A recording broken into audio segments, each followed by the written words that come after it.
Hey there, everyone, and welcome back to our writing correction series, episode 6. This week's writing has been sent to us by Nastaran from Iran. Let's go check it out, guys.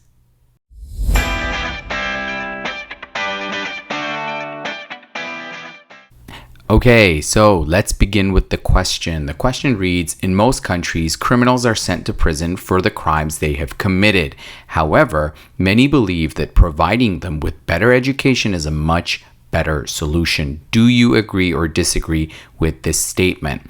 Let's check it out.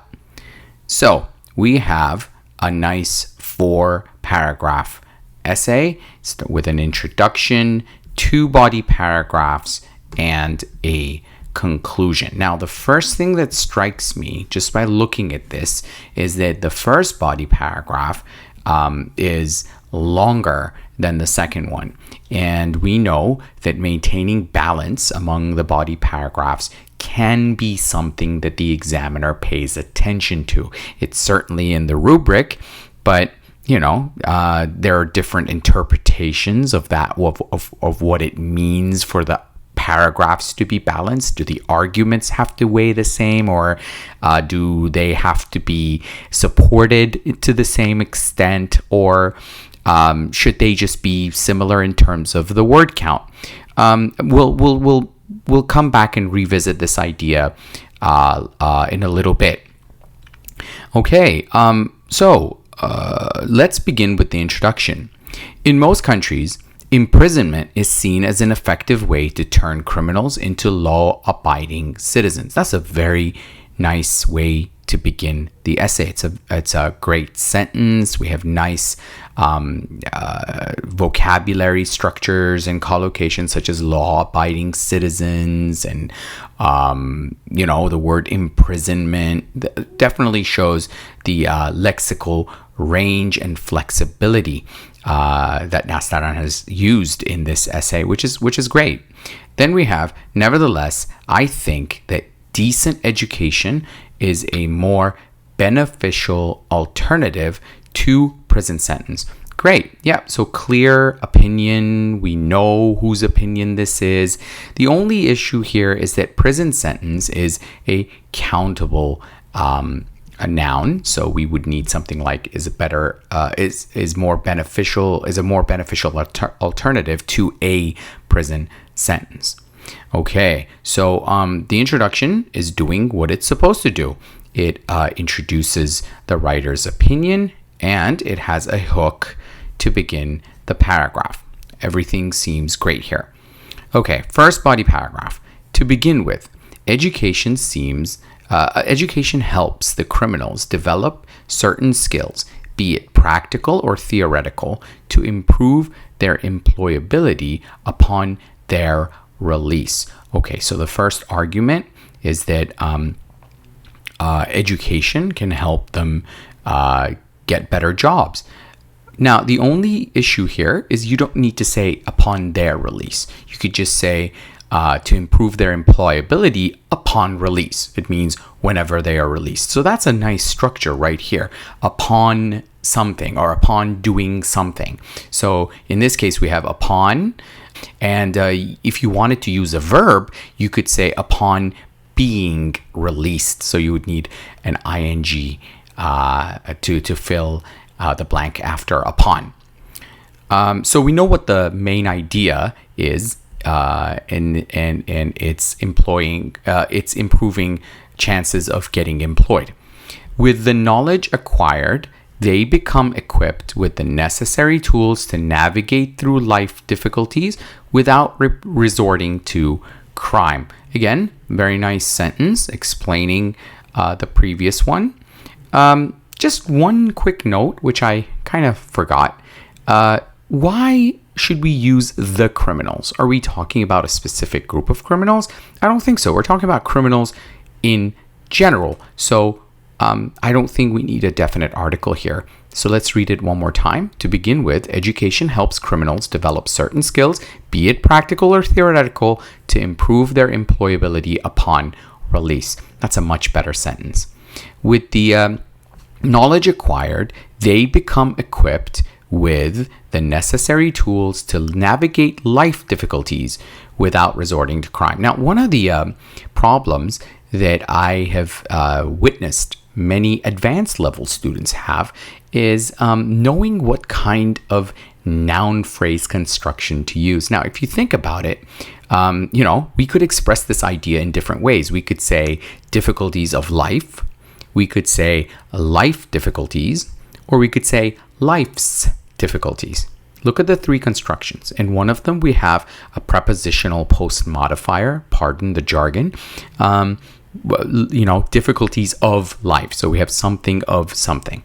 The second scenario is when we have two noun phrases and two nouns put together forming a phrase, like life difficulties. And the third one is when you have a possessive S, like life's difficulties. Now, which one of these different forms, these alternatives, works best? And there is no real answer. Like sometimes you have to go with the prepositional post modifier. At other times, it's the noun construction that makes sense. And unfortunately, in this case, it's more common to say life's difficulties. And so how do we know which form is right? Well, the answer is you just have to have heard it. That's just the answer. There's no other way. Some people do try to come up with formulas for it, but in my experience, many of these formulas do more harm than good.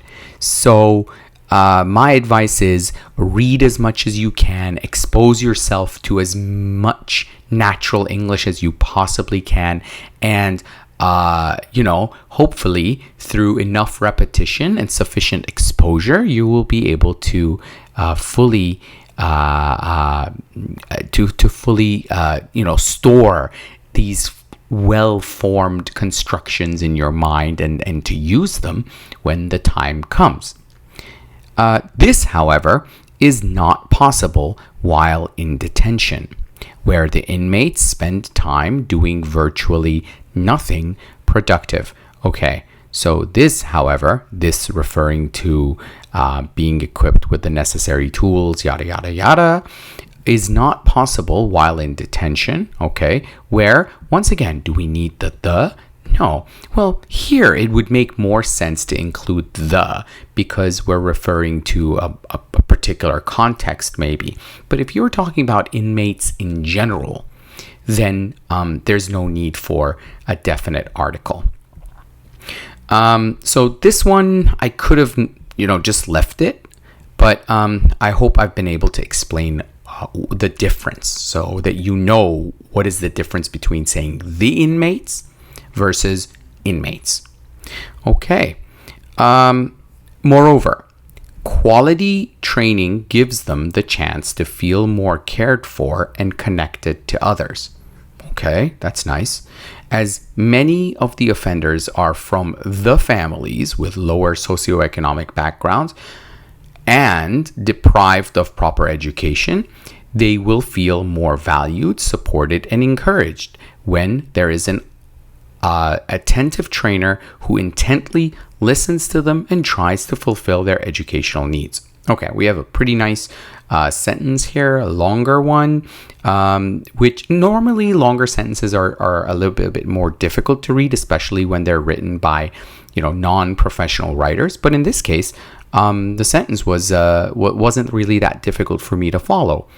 Now, I don't know if you noticed this, but then we had another article issue here, and let's see where it is. So, as many of the offenders come from families with low socioeconomic backgrounds. Okay, so the offenders, if we are referring to, a particular group of offenders in a particular prison, sure, that makes sense.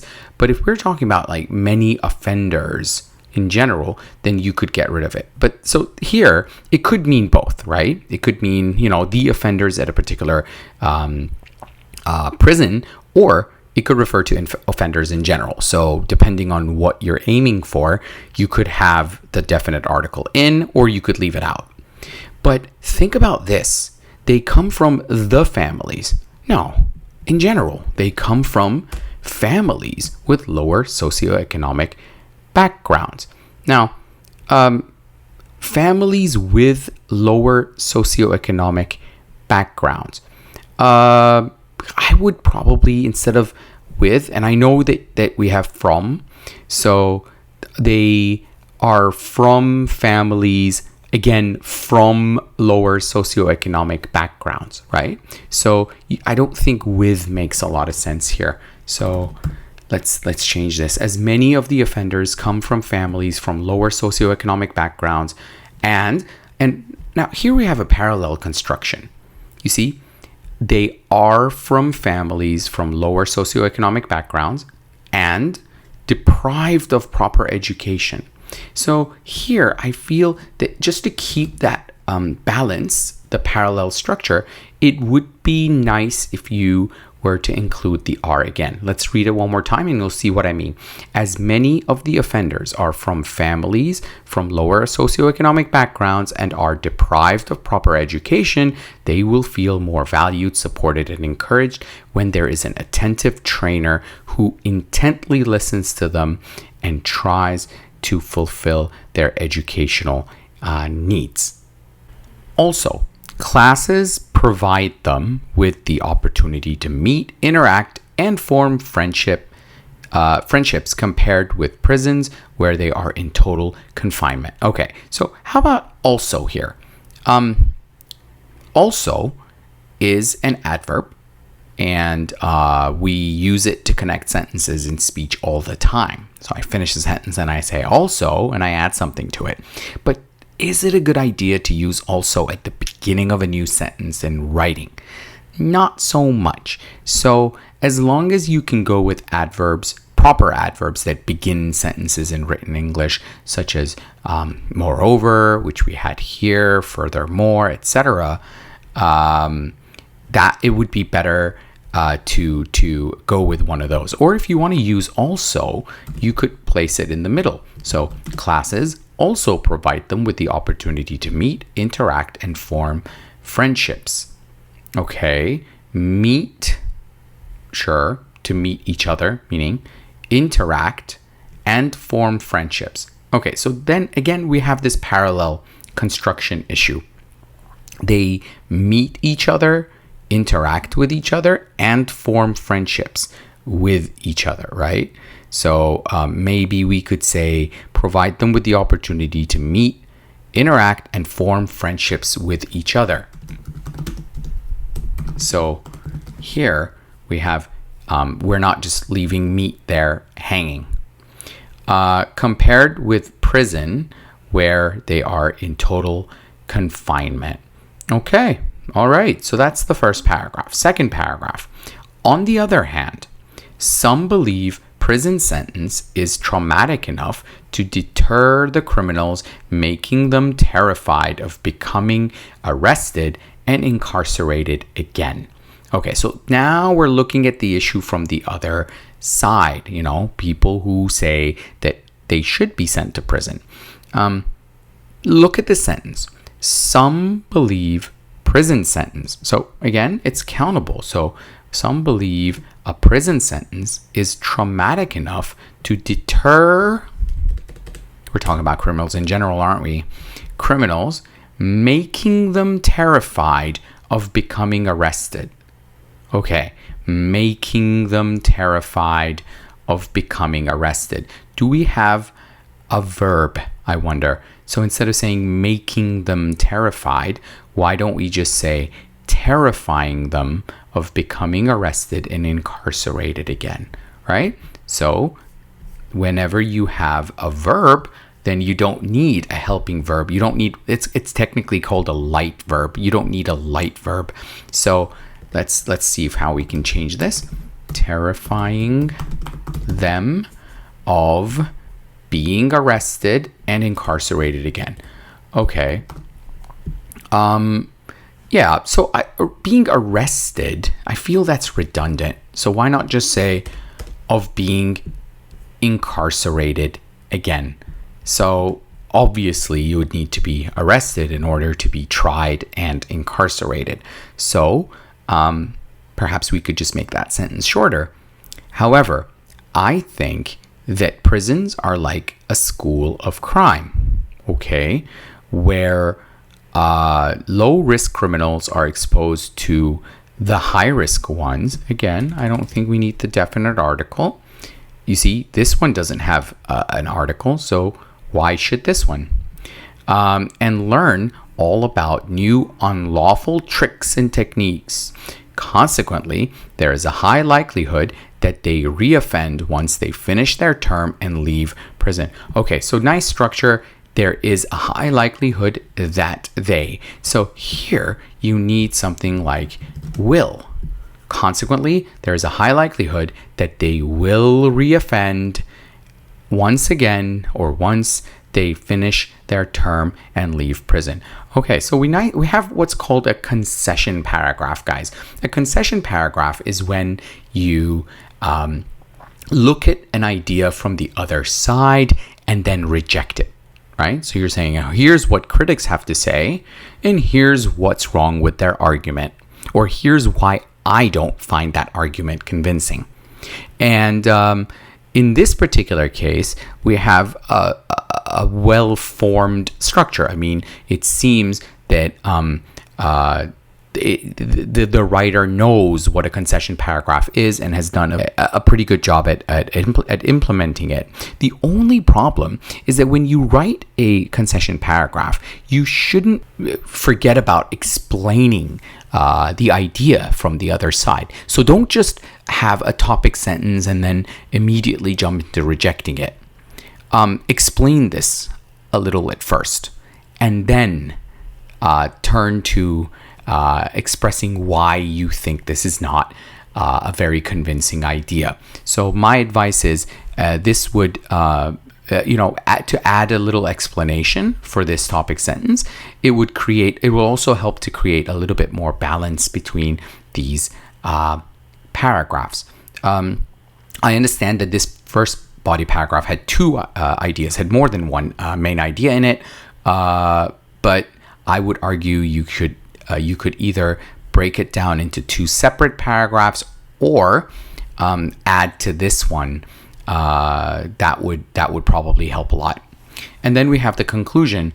In conclusion, in my opinion, good education is an asset that helps lawbreakers earn money and socialize with others, whereas imprisonment is a waste of time in isolation. Okay, so nice conclusion that reviews both the writer's position and the main ideas. Well done. Okay, so good education is an asset that helps lawbreakers earn money. Why lawbreakers?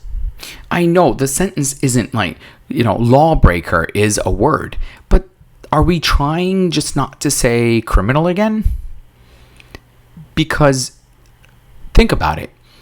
Would it be wrong to say criminal even like 10, 15 times?